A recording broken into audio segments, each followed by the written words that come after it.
pulso eléctrico se origina en un sitio erróneo, puede ser debajo, en cualquier parte de las aurículas, ¿no? Pero no en el nodo sinusal. Y tercero, los caminos para la conducción están alterados, ¿no? Ya sabe cuáles son los caminos normales de conducción. Cuando estos caminos se ven alterados, ya estamos hablando de arritmias. No estamos hablando de arritmias. Hay diferentes clasificaciones que van a encontrar ustedes en los textos respecto a arritmias. Algunos lo clasifican por su origen, que puede ser supraventriculares, cuando se originan antes de las de His, es decir, en las aurículas o en el nodo auriculoventricular, que pueden iniciar acá o en el nodo auriculoventricular, ¿no? Y las ventriculares que se originan necesariamente a partir de los ventrículos, ¿no? En cualquier parte de los ventrículos se originan. Entonces ya tenemos las ventriculares.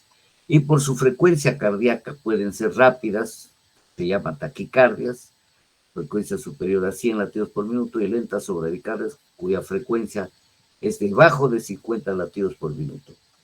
Por su modo de presentación pueden ser crónicas cuando tienen carácter permanente y paroxísticas cuando se presentan en algunas ocasiones y son puntuales. A veces se pueden presentar en horas, semanas y luego se desaparecen. Estas arritmias van a tener una sintomatología, por supuesto, ¿no? Van a causar palpitaciones, ya hemos hablado de lo que es palpitaciones, van a producir mareos, que es por el bajo gasto que se presenta, cuadros sincopales, dolor torácico, puede llegar a haber pérdida del conocimiento, ¿no? Algunas veces estas arritmias pasan inadvertidas y recién con otros exámenes que se realicen se puede detectar. Entonces, el examen específico para diagnosticar arritmias se llama electrocardiograma. Ya ustedes conocen lo que es el electrocardiograma, que se le pone y nos va a registrar la actividad eléctrica en el momento que le tomamos al paciente. Si no queremos detectar por un electro, no se puede detectar, se emplea el Holter. El Holter no es sino otra cosa que es un equipo que graba con baterías, puede ser una grabación por horas o por días que se pone al paciente, ¿no? Y va grabándonos después. Esto se va a llevar a una computadora y vamos a ver qué pasó durante las 6 horas, 12 horas, 24 horas, 48 horas.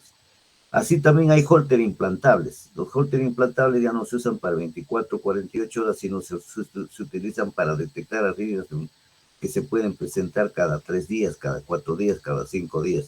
Estos van implantados debajo de la piel, un pequeño corte debajo de la piel, se ponen allí y pueden llevarse por días, meses o años el paciente a fin de detectar qué tipo de arritmia se está presentando y llevarlo a un tratamiento a fin de mejorar este tipo de arritmias o desaparecerlo. Hay arritmias que son de tipo estacionario que se detectan cuando se hace test de esfuerzo. Ustedes hacen el test de esfuerzo, que consiste en ponerlos en una bicicleta o en una faja donde el paciente va a desarrollar ejercicio y vamos a detectar algún tipo de arritmias. Hay un estudio que se llama la electrofisiología, que es un estudio ya más adecuado, más profundo para ver el sistema de conducción cardíaco y para hacer un estudio de arritmias. Esto se llama un estudio electrofisiológico, ¿no? Para hacer este estudio electrofisiológico se tiene que introducir por medio de una vía femoral o la vía radial unos catéteres que van hacia el corazón, van a la aurícula derecha por lo general, o también podemos llevarlo a la aurícula izquierda, ¿no? Y permiten por vía femoral registrar la actividad eléctrica del corazón. El problema de esto está en el costo. Un catéter para hacer un examen electrofisiológico cuesta más o menos de $2,000 a $3,000, varía. Y tenemos que tener un equipo que se llama el polifisiógrafo, ¿no? El polifisiógrafo más o menos está alrededor de $60,000 a $80,000. Entonces, un estudio de este tipo es costoso. Cada paciente ya saben el costo que tiene solo por el cable, porque el cable sirve para una sola vez, porque se hace disparos de corriente eléctrica con calor y el cable se quema las fibras, entonces ya no sirve para otro paciente. Entonces son modos de hacer el estudio y tratar la arritmia también, ¿no? Dentro de las arritmias tenemos las dos tipos, las bradiarritmias y las taquiarritmias. Las bradiarritmias, como su nombre lo dice, es porque hay fallas de la conducción del ritmo, ¿no? Entonces, la frecuencia es baja. Estas pueden ser asintomáticas o pueden ser sintomáticas. Cuando es sintomático, el paciente se va a quejar de mareos, pérdida de conciencia, crisis sincopales. Dentro de esto está en el bloqueo de rama completo, en el bloqueo auriculoventricular completo, de tercer grado, el famoso síndrome de Estocolmo, que el paciente, por un pequeño esfuerzo, va a tener pérdidas de conocimiento por segundos o minutos, ¿no? O la fatigabilidad. El paciente siente que se fatiga al subir un piso de escaleras, siente que se fatiga al caminar hacia la tienda, hacia caminar al baño, por último, cuando está avanzado. El tratamiento de una bradiarritmia, cuando es un efecto de un tipo de tercer grado, o bloqueo auriculoventricular completo, es el implante de marcapaso. Se le implanta un marcapaso hay marcapasos que van directamente al ventrículo derecho y otros que van a aurícula derecha y ventrículo derecho, y estos van a controlar en forma permanente de 5 a 7 años la actividad cardíaca o en los impulsos cardíacos. El costo de un marcapaso no es mucho, varía de los $2,000 a los $10,000, ¿no? Entonces, este es el tratamiento para este tipo de arritmias. No se olviden que para diagnosticar una arritmia tenemos que tener en cuenta un estudio por electrocardiograma, porque hay bradicardias sinusales, que esto es normal en la mayoría de pacientes. Puede haber algunos pacientes que tienen frecuencias inferiores a 50 latidos por minuto y son pacientes que no tienen nada, pero estos pacientes tienen una característica. Ustedes se enfrentan a una paciente que trabaja en chakra, a un paciente que es obrero, a un paciente que es estibador, a un paciente que hace ejercicios en bicicleta, a un paciente que corre 100, 200, 300 metros planos en forma rápida, en forma frecuente. Estos pacientes, su bradicardia es sinusal. No vaya a ser por allí que en algún hospital erradamente se le pide el implante de un marcapaso y no lo requiere. Entonces, con el electro, ustedes ven, mientras haya la presencia de onda P, no necesita, ¿no?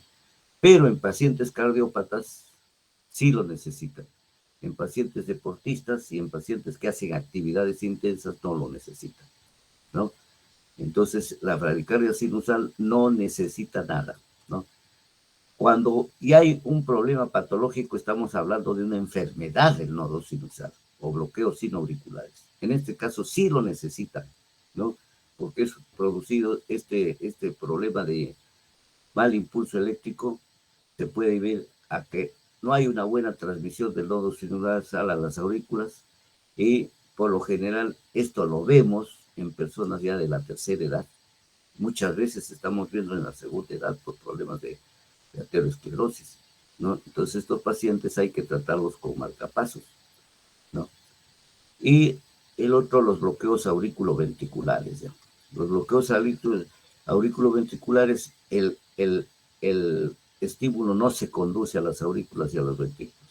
Entonces estas se van a clasificar, estos bloqueos van a ser de primer grado, de segundo grado y de tercer grado, ¿no? De tercer grado. Ahora vamos a ver cómo es el bloqueo de primer grado, ¿no?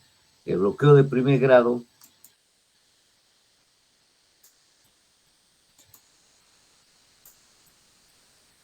se puede ver a fármacos. Hay que tener en cuenta, el paciente no es solo un paciente así, que viene de frente y ustedes van a pensar de que ya presentó un bloqueo por una enfermedad. Tenemos que pensar en todo. Puede presentarse que este paciente está con betabloqueadores por diversas causas, ¿no? Por antagonistas de los canales de calcio, puede verse a reflejos vasovagales o cualquier condición que estimule el sistema parasimpático. Cualquier caso que estimule el sistema nervioso parasimpático va a producir este tipo de bloqueos de primer grado. El infarto de miocardio agudo, que afecta al nódulo auriculoventricular. No se olviden que cuando hay infarto, hablamos el otro día, que hay una perfusión cuando hablamos de patología mitral, que la arteria coronaria va a irrigar algunos músculos, entonces va a presentar al músculo papilar, entonces va a presentar no solo necrosis de músculos, sino va a afectar al nódulo auriculoventricular, ¿no? ¿Cuál es la fisiopatología de un bloqueo de primer grado? Se puede presentar a partir de un problema primario de la conducción eléctrica, o se puede originar por varias situaciones, un 50% por fibrosis que comienza en edades tempranas de la edad media y se asocia a bloqueos completos, pacientes que tienen cuadros de este tipo, por esclerosis, decíamos también. Ahora, con el tipo de dieta que tenemos, puede presentarse también por ateroesclerosis y por esclerosis cuando hay calcificación del esqueleto fibroso del corazón, ¿no? Se puede extender hacia el sistema de conducción y el resto de los casos está relacionado con cardiopatía isquémica. Esto se puede presentar también, y lo hablamos desde la primera clase, en pacientes que tienen exceso de calcificación en una válvula, ¿no? Se calcifica el lugar donde pasa el sistema de conducción y terminan con bloqueos que pueden ir del primero al tercer grado, ¿no? Entonces, esto se llama el síndrome del marcapaso. Estos pacientes pueden muchas veces hacer síncopes, hipotensiones arteriales, insuficiencias cardíacas congestivas, ¿no? Y pueden llegar en algunos casos a crisis de Stock-Adams, ¿no? Así es que es importante hacer un buen estudio. Incluso estos pacientes tienen relajaciones esfinterianas, convulsiones. Hay que tener mucho cuidado. Esta sería la figura que se presenta en bloqueos, en el electrocardiograma, en bloqueo de primer grado, ¿no? Entonces veremos el intervalo PR se alarga, es mayor de 20 segundos, ¿no? Mayor de 20 segundos, ¿ya? En adultos y en niños 0,17, ¿no? Esto se puede modificar para que vean si ustedes si es un bloqueo de primer grado con la inyección de atropina. Pero ven ustedes cómo hay prolongación del PR en forma ya en todos los complejos, en forma regular, estamos frente a un bloqueo de primer grado. Así como hay bloqueo de primer grado, hay bloqueo de segundo grado también. Se llama el famoso síndrome Moebius 1, ¿no? Cualquier condición que se dé del sistema nervioso al parasimpático puede presentar un bloqueo de segundo grado. Fármacos, hemos dicho, bloqueadores del nódulo auriculoventricular, los beta bloqueantes, los calcioantagonistas, cuando hay problemas del síndrome coronario, ¿no? Cuando afecta a la arteria coronaria derecha, eso lo decíamos de antes también, que hay siempre a la coronaria derecha, acuérdense, ¿no? Entonces, va a producirse un bloqueo de primero o segundo grado, ¿no? La conducción de estos impulsos se enlentece de modo progresivo en el nódulo auriculoventricular. Ya no trabaja acá el nódulo sinusal, entonces provoca un alargamiento del PR hasta que un impulso sinusal queda bloqueado, no aparece en el electrocardiograma, ¿no? No se olviden que acá siempre decimos que está comprometido la circulación de la arteria coronaria derecha, ¿no? ¿Cuáles son las manifestaciones clínicas? Estos pacientes muchas veces aparecen asintomáticos, pero pueden presentar dolor torácico, simulan de repente un infarto, disnea, ¿no? Grado 2, 3, hipotensión. Y es importante cuando ustedes preguntan, la mayoría de nosotros no preguntamos bien a nuestro paciente, y es un problema, ¿no? Preguntamos cosas puntuales y no le ponemos algunas preguntas claras. Este sería un bloqueo auriculoventricular de segundo grado tipo 1, Moebius 1, también llamado fenómeno de Wenckebach. Se llama fenómeno de Wenckebach, ¿no? Porque el intervalo PR, mírenlo, acá es cortito, se va alargando más, hasta que acá ya tenemos un bloqueo de segundo grado, tipo Moebius, ¿no? ¿No? No hay actividad ventricular acá. Esto se llama el fenómeno de Luciani, ¿ya? El fenómeno de Wenckebach es cuando se va alargando, pero cuando no hay una respuesta de la actividad ventricular se llama el fenómeno de Luciani. Acuérdense de eso. Esto es importante que sí lo sepan. Y después tenemos el bloqueo de segundo grado también auriculoventricular tipo MOVIS 2. Así como hay MOVIS 1, hay MOVIS 2. El síndrome coronario agudo afecta o está afectado por las ramas de la arteria coronaria izquierda. Acá ya no está por la coronaria derecha. En el MOVIS 2 está afectado por la arteria coronaria derecha. No hay irrigación de esta arteria, entonces se presenta el bloqueo de segundo grado MOVIS 2. Entonces, la zona donde se produce el bloqueo generalmente es la región anatómica distal del nódulo auriculoventricular, ¿no? ¿Cuáles son las manifestaciones clínicas? Debilidad, fatiga, astenia, adinamia, mareos, síncopes, puede haber una crisis de Stokk-Adams, empeoramiento, si hay una insuficiencia cardíaca se vuelve más severa, ¿no?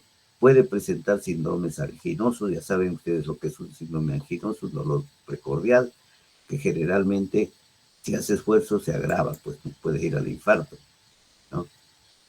Acá tienen ustedes un bloqueo tipo 2, que es un MOVIS 2, ¿no? El intervalo PR, ya ven, miren, el intervalo PR es normal o alargado, ¿no? Acá está completamente, acá está corto, acá está alargado. Son intervalos PR alargados que son ya constantes. Miren, acá, constantes, ¿no? ¿No? Hay otras P que ustedes ven acá que no presenta actividad ventricular. Esto que no presenta actividad es lo que caracteriza al bloqueo de segundo grado tipo MOVIS 2. Acuérdense. Y tenemos por último el bloqueo de tercer grado auriculoventricular, ¿no? Esto se puede ver en un síndrome coronario agudo, acuérdense, bloqueo de tercer grado puede deberse a un síndrome coronario que afecta a la arteria descendente anterior izquierda y a las ramas del septum interventricular. También puede ser producido por la famosa enfermedad de Chagas. Ya saben quién produce la enfermedad de Chagas. El mosquito, la mosquita, lo que se llama el zancudo llamado chirimacha. ¿Y esto existe dónde? En la enfermedad de Chagas. Acuérdense que esto ya lo saben por fisiopatología. Esto se produce en las zonas de Arequipa. Y en las zonas de los que viajan a la Argentina pueden adquirir esta enfermedad porque allá es pandémico o epidémico, ¿no? Allá hay mucho caso de Chagas. El Chagas consiste en que produce en el corazón un corazón de vaca, se llama corazón de toro exagerado, y produce un bloqueo de tercer grado, ¿no? Una cardiomegalia intensa. Esto es, cuando hay una enfermedad de Chagas en un paciente, esto termina por lo general con trasplante cardíaco, cosa que se hace poco acá porque no hay donadores, ¿no? O puede presentarse por los famosos nódulos de reumatoides, tumores a nivel de las aurículas, estenosis aórtica calcificada, esto ya está de más decirle, estenosis aórtica que está muy calcificada, compromete, dijimos, el lugar donde pasan las fibras de Purkinje, por amiloidosis, por sarcoidosis, por lupus eritematoso sistémico, ¿no? Entonces se produce en un tercer grado una disociación auriculoventricular por un bloqueo completo en el sistema de conducción, el cual se puede producir afectando el haz de His o afectando las fibras infranodal, supranodal o del propio nódulo auriculoventricular. Queda como sintomatología crisis sincopales, es decir, a esto quedan francos, ¿no?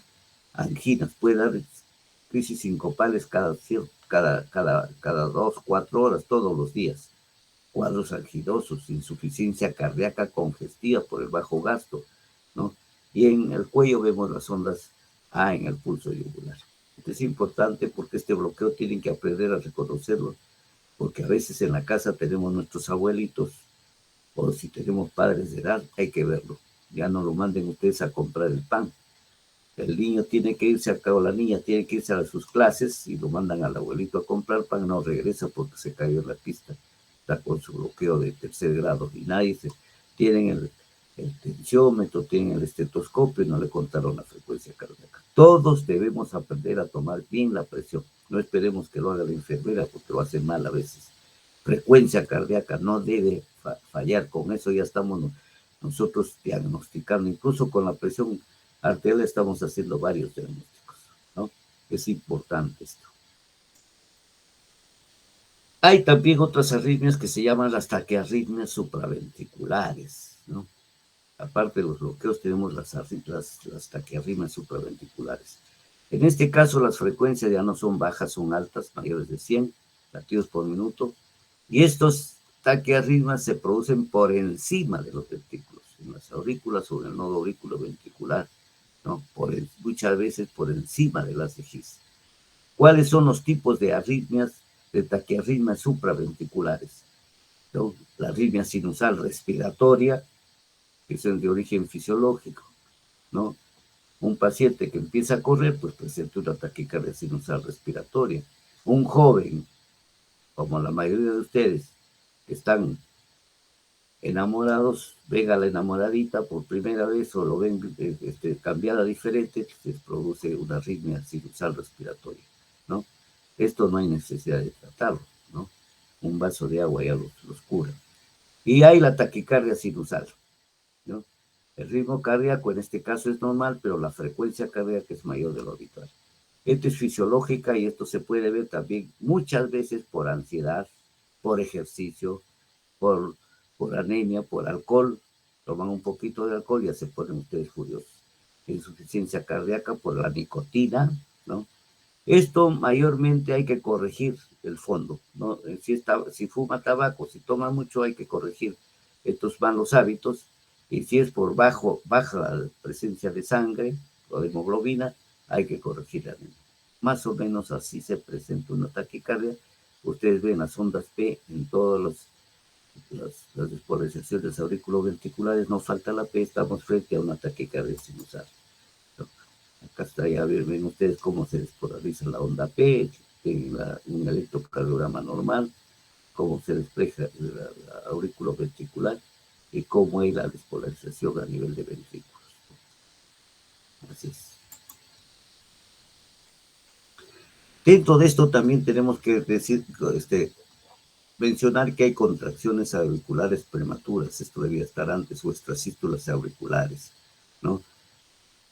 Cuando se genera un impulso adelantado al impulso sinusal que se produce en otra zona de las aurículas. Entonces, esto se presenta a veces en personas sanas y a veces se asocia en personas que han tenido un infarto de miocardio, tienen insuficiencia cardíaca o tienen enfermedades de tipo pulmonar, ¿no?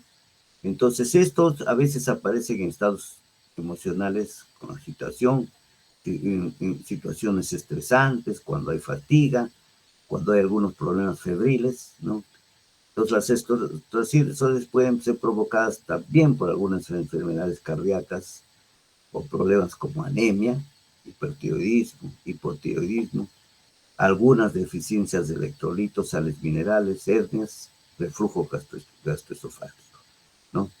Esto es el problema que se presenta en las extrasístoles, ¿no? Son latidos prematuros que se presentan, ¿no? Las ondas P prematuras. Estamos frente a estas sístoles. Acá se presenta una, dos. Miren acá. Hay estas sístoles. Entonces es importante. A veces no requieren tratamiento. Cuando son muy frecuentes, sí, que hay que darles tratamiento. Hay taquicardias supraventriculares. Ya les decía, cuando la frecuencia es mayor de 100, ya lo vimos ahí, una taquicardia, la onda P presente, entonces se ha repetido. ¿Ya? Y lo otro que tenemos dentro de las taquicardias es la fibrilación auricular. Entonces, la fibrilación auricular se da por varias causas. Puede ser por una valvulopatía reumática mitral, por una cardiomiopatía isquémica, puede ser por una cardiopatía congestiva, una cardiopatía congénita, por hipertensión arterial no tratada, por cuadros de pericarditis, ¿no? Y por causas también no cardíacas, como la hipoxia. Una hipoxia les puede dar fibrilación, una embolia pulmonar, los obesos, el hipertiroidismo. Ya saben que el hipertiroidismo Hay cuadros de frecuencia cardíaca alta por intoxicación alcohólica aguda. Entonces, todos estos casos pueden presentar fibrilación auricular. ¿Qué es la fibrilación auricular? Los impulsos son múltiples y caóticos, no llevan un ritmo, ¿no? Esto se produce a través de las aurículas, ¿no? Esto puede deberse a anormalidades anatómicas de las aurículas, ¿no? Cuando hay lesiones como fibrosis intersticial, cuando hay infiltración grasa, entre otros, ¿no? Para esto se requiere pues un evento promotor. Hay cambios de la presión a nivel auricular. Veíamos nosotros cómo en estenosis mitral crece la aurícula y hay un tremendo incremento de la presión a nivel aurícula. Entonces hay o la presencia de estas sístoles auriculares, cambios en el tono autonómico, ¿no? Los cuadros de inflamación y fibrosis van a favorecer a toda esta presentación de este tipo de arritmia, ¿no? Entonces va a haber un remodelado auricular anatómico, donde va a haber edema, dilatación auricular, hipertrofia celular, y termina haciéndose una arritmia crónica. Se presenta la fibrilación auricular, que es ritmo totalmente irregular. Ojalá que esto lo logren ustedes escuchar. Nadie debe irse si no presenta. Ustedes pregunten en los hospitales. Quiero escuchar una fibrilación en sus grupos. Alguno habrá escuchado. Yo no pienso que haya nadie que salga sin escuchar una fibrilación auricular, ¿no? Porque acá es importante. Esto es uno de los ritmos que debemos conocerlo, ¿no? Una fibrilación auricular va a producir pues C sanguínea. Entonces, cuando hay esta C sanguínea bajo gasto, va a haber la formación de trombos. Por eso que estas pacientes pueden embolizar fácilmente. Cuando detectamos una fibrilación auricular en nuestros pacientes, en nuestra familia, debemos inmediatamente darle un anticoagulante. El anticoagulante más baratito es la aspirina, pero mejor es darle otro tipo de anticoagulación, ¿no? Podemos darle la warfarina en dosis bajas, ¿no? Entonces es importante. Estos pacientes, por el peligro de embolización, deben tratarse, ¿no? La complicación más grave en estos es de la fibrilación, es los trombos, ¿no? Que pueden llegar a ser un ACV o trombosis de miembros inferiores. La fibrilación auricular se presenta en forma paroxística cuando es menos de 2 días, aparece y desaparece, persistente cuando es menos de 7 días y permanente cuando dura toda la vida. Si dura toda la vida y hay que darle cuadros, antes se usaba la digoxina, por ejemplo, en forma interdiaria una tableta o diaria media tabletita. Ahora se usa mucho los beta bloqueadores, ¿no? Y con los beta bloqueadores a nuestros pacientes lo tenemos perfectamente controlados, ¿no? Entonces ahí tienen ustedes cómo se presenta el ritmo. Es completamente irregular durante la fibrilación. No hay ondas P. Miren, acá ya no hay ondas P. Son ondas F que se llaman, ¿no? Hay las ondas F que se aparecen en la fibrilación auricular, ¿no? Y no hay una buena equidistancia entre una onda PR y una onda RR. No hay. Una R a otra R es completamente irregular, ¿no? Ya saben que esto se presenta en cardiopatías isquémicas, en hipertensión, fibrosis vital, tirotoxicosis, carditis reumática, preexcitación, cardiomiopatías, embolismo pulmonar, etcétera, etcétera. Ahí vienen completamente irregular, una fibrilación auricular completamente irregular. Otro de las arritmias que tienen que saber ustedes es el flutter auricular o flutter auricular, ¿no? La causa más frecuente de flutter es cuando en cirugía cardíaca se manipula la aurícula derecha. Entonces esto no es común, ¿no? Son impulsos auriculares rápidos, ¿no? Que son impulsos sinoauriculares, ¿no? Del nodo sinoauricular, ¿no? Entonces, el flutter o aleteo también que se llama, aleteo auricular, los impulsos siguen un curso circular en las aurículas, es en forma circular, entonces se llaman ondas flutter o ondas F, ¿no? Es la segunda taquicardia supraventricular patológica más común después de la fibrilación auricular. Y es debido a un circuito de reentrada alrededor de la válvula tricuspidia, ¿no? Entonces, esto se presenta en la aurícula derecha.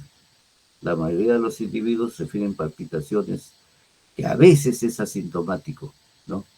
Muchas veces hay dolor precordial, disnea, mareo, síncope, dependiendo del tipo de patología. En el flutter auricular ustedes van a ver en el electrocardiograma o en la pantalla del monitor frecuencias que van de 220 a 350 latidos por minuto. Entonces el paciente sí tiene sintomatología, ¿no? Esto, por ejemplo, esto se da a nivel de la frecuencia auricular. Esto se puede ver solo con equipos. Así llegan las frecuencias. Pero la respuesta ventricular solo llega a 180 latidos por minuto. Entonces ustedes solo pueden contar a nivel de ventrículo 180 latidos, pero la frecuencia en aurícula es altísima, ¿no?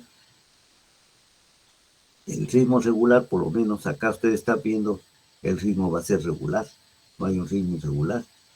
No se observa la onda P, lo que se observa son ondas auriculares, ¿no?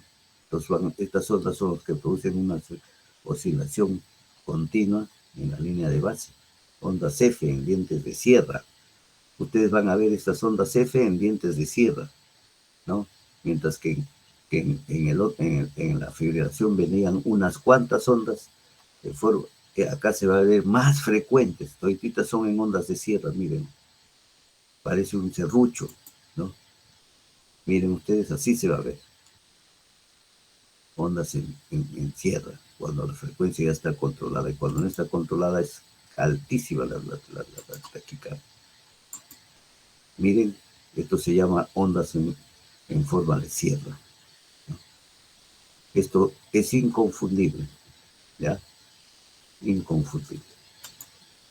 Después tienen la taquicardia auricular multifocal, que es típica en pacientes con enfermedad pulmonar obstructiva crónica, cuando están descompensados, y por lo general estos pacientes a veces están recibiendo digital o digoxina y hay intoxicación digitálica, o cuando están recibiendo beta agonistas o teofilina. Esto se usa mucho en estos pacientes con EPOC, o cuando hay trastornos electrolíticos, hipocalemia o hipomagnesemia, ¿no? Acá vamos a ver este tipo de taquicardia. No se conoce con exactitud, ¿no?, por qué está favorecida, pero parece que hay una excitabilidad del tejido miocárdico por exceso de catecolaminas, por acidemia, hipoxemia, entre otros, ¿no? Entonces, ¿cuáles son las manifestaciones de este tipo de taquicardia? Palpitaciones. Estamos en taquicardia, palpitaciones. Va a haber ansiedad, va a haber mareos por el bajo gasto, dolor torácico, disnea, síncope, ¿no? Acá, ¿qué vamos a ver?, ¿no? Las ondas P con 3 o más formologías que aparecen en los ciclos de tamaño diferente, ¿no? Ustedes van a ver la ausencia del marcapaso predominante auricular y la variabilidad del PR. Acá ven ustedes, miren qué interesante. Este es típico de una taquicardia auricular multifocal, ¿no? Miren, ausencia de ondas P en muchos, ¿no? Esto es más específico, no lo van a ver mucho de repente, no lo van a ver mucho, pero tienen que mencionarles. Después tienen ustedes las famosas contracciones ventriculares prematuras o extrasístoles ventriculares, que es un impulso en puntos aislados del ventrículo que se llaman focos ectópicos, que se adelanta al ritmo habitual, ¿no?, seguido por una pausa hasta el siguiente latido, ¿no?, que es la famosa pausa compensadora. Esto sí es paciente, estas extrasístoles o contracciones ventriculares prematuras, es frecuente en pacientes que son cardiópatas crónicos, ¿no? También a veces se presentan en pacientes normales, ¿no?, pero no hay sintomatología. En los cardiópatas hay sintomatología, ¿no?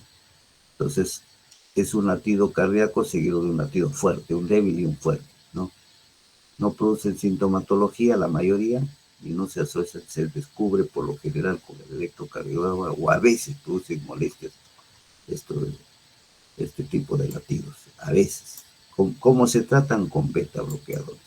Ahí tienen ustedes las extrasístoles, estas son descubiertas por el electrocardiograma, ¿no?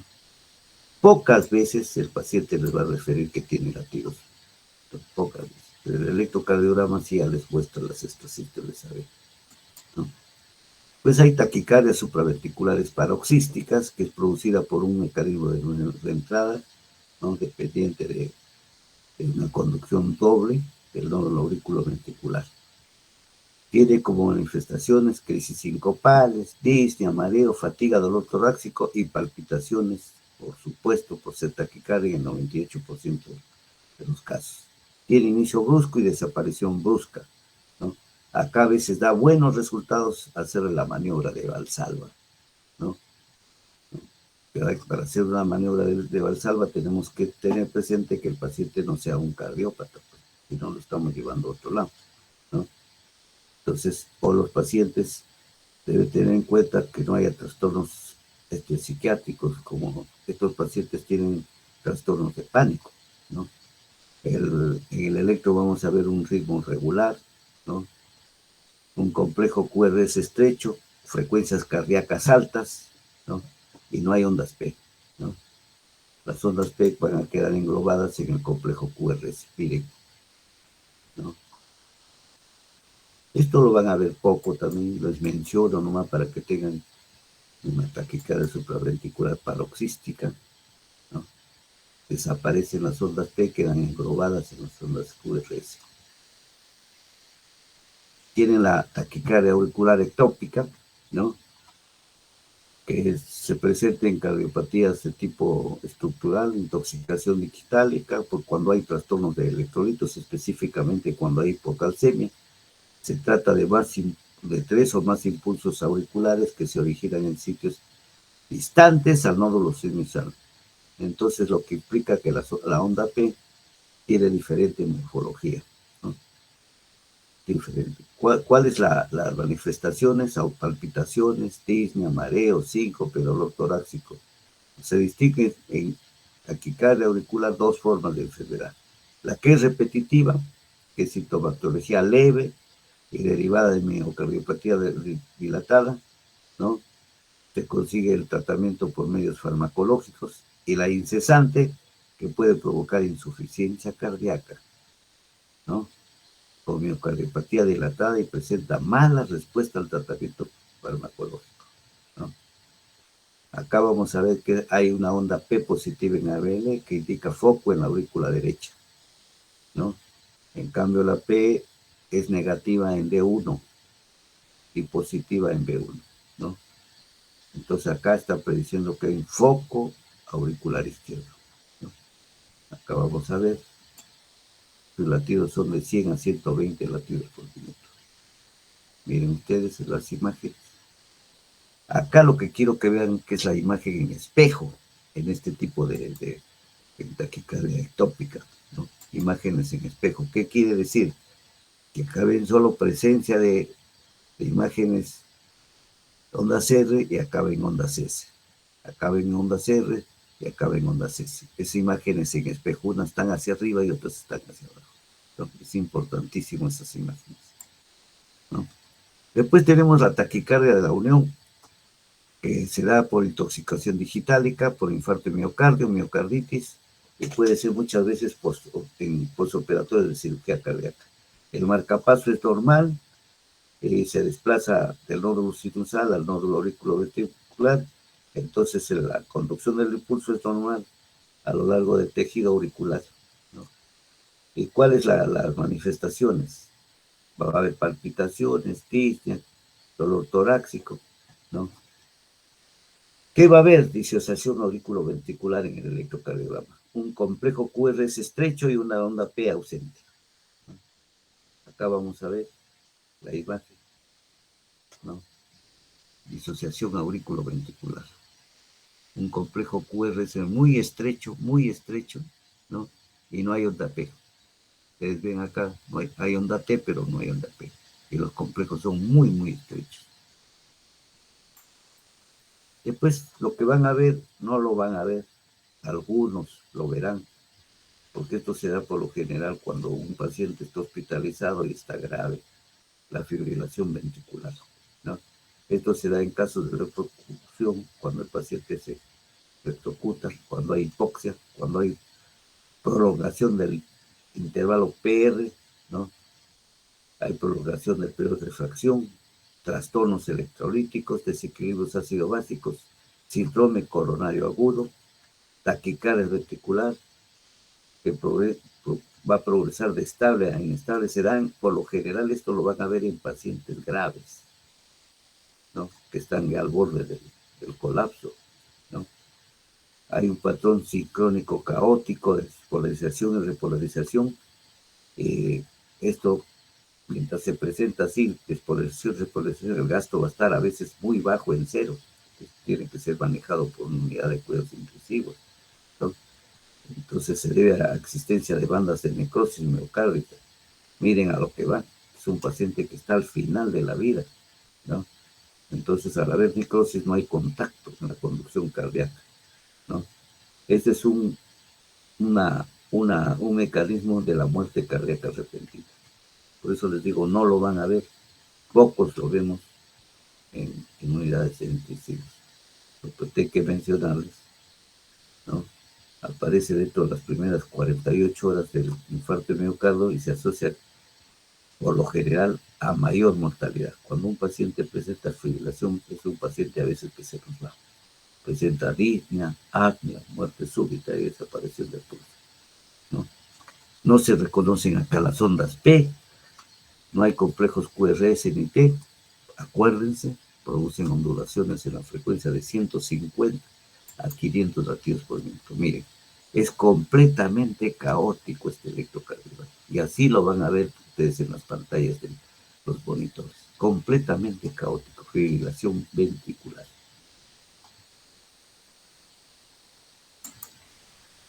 Bueno, ya hemos hablado de las extrasístoles, que son latidos prematuros, ya lo dijimos. Esto ya no lo vamos a repetir, ¿no? Las extrasístoles se clasifican en supraventriculares y ventriculares. Las supraventriculares se originan a veces en el sitio de las de His, pueden ser auriculares, normales, gisianas, ¿no? Las auriculares pueden originarse en la derecha, izquierda, también que interventricular, ¿no? La morfología de la onda P es diferente de un complejo sinusal debido a que su activación en los sitios diferentes o nodo de Kay y Black.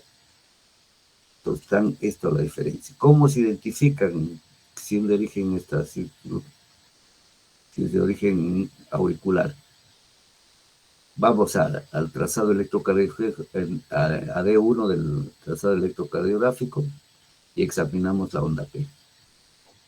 Si hay onda P positiva bifásica, es de origen de aurícula derecha. Si es onda negativa, P negativa, de origen de aurícula izquierda. Si es onda P, origen en tabique interauricular, ¿no? Entonces, con esto hemos hecho más o menos un repaso de lo que son. Esto ya no, hasta allí llegamos. Un repaso de todo lo que son estas sístoles y de lo que podemos ver en arritmias. Pero acá lo más importante que sepamos es el bloqueo y la taquicardia y fibrilación y flatos. Si ustedes estudian esos puntos, no tenemos nada que hacer. Vamos a ver 2 minutos, déjenme para poner lo que es cardiopatía congénita. Vamos.